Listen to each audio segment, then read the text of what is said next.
Assalamu alaikum wa rahmatullah.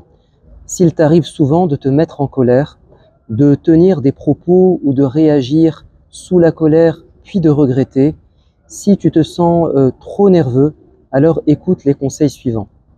Tout d'abord, il faut reconnaître que nous sommes différents dans notre nature et dans nos caractères respectifs.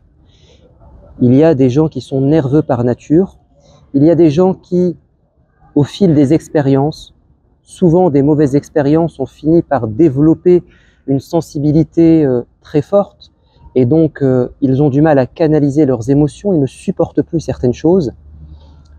On peut avoir différentes analyses sur les origines d'un caractère nerveux ou de comportement nerveux. Là n'est pas le sujet. Ce qui m'importe, c'est de donner des conseils sur la gestion des émotions, la gestion de la nervosité, de la colère, parce que c'est ce que notre religion nous apporte.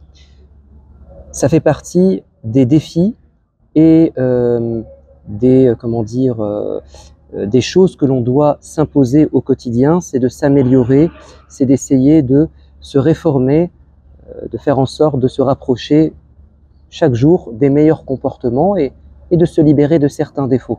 Un homme avait dit « Ya Rasulallah, conseille-moi ». Il lui a dit « La tardab », ne te mets pas en colère. Alors l'homme est revenu et il lui a dit « Prophète, conseille-moi s'il te plaît ». Il attendait sûrement un autre conseil, plus important.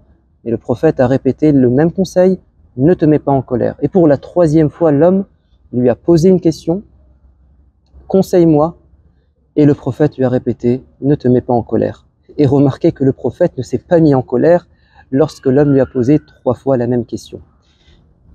Donc ne pas se mettre en colère, ça ne signifie pas ne jamais se mettre en colère. Il y a 2 types de colère. Il y a une colère légitime, une colère qui est condamnable ou en tout cas répréhensible. La colère légitime, c'est une colère face à une injustice, face à une situation inacceptable.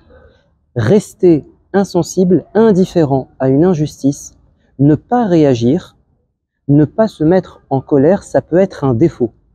Aïcha radiyallahu anha nous a parlé de ce caractère du prophète de l'islam lorsqu'elle a dit « Le prophète ne se mettait jamais en colère lorsqu'on l'attaquait personnellement, mais il se mettait en colère lorsqu'on enfreignait une des limites que Dieu avait tracées. » Pour le dire autrement, lorsqu'on s'en prenait à lui, il se canalisait parce qu'il est attaqué personnellement.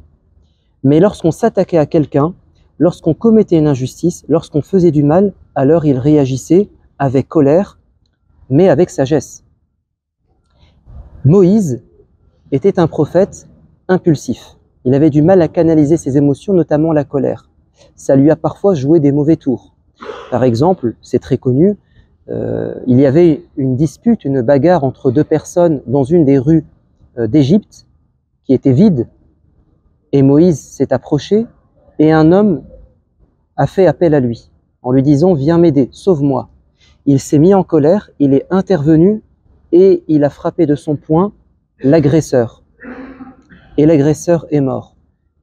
Moïse a regretté non pas le fait qu'il soit intervenu, non pas le fait qu'il se soit mis en colère parce que c'était légitime, mais il a été trop vite, il n'a pas contrôlé sa colère, il a frappé trop fort, il n'a pas essayé de les séparer, il n'a pas permis à chaque personne de s'expliquer.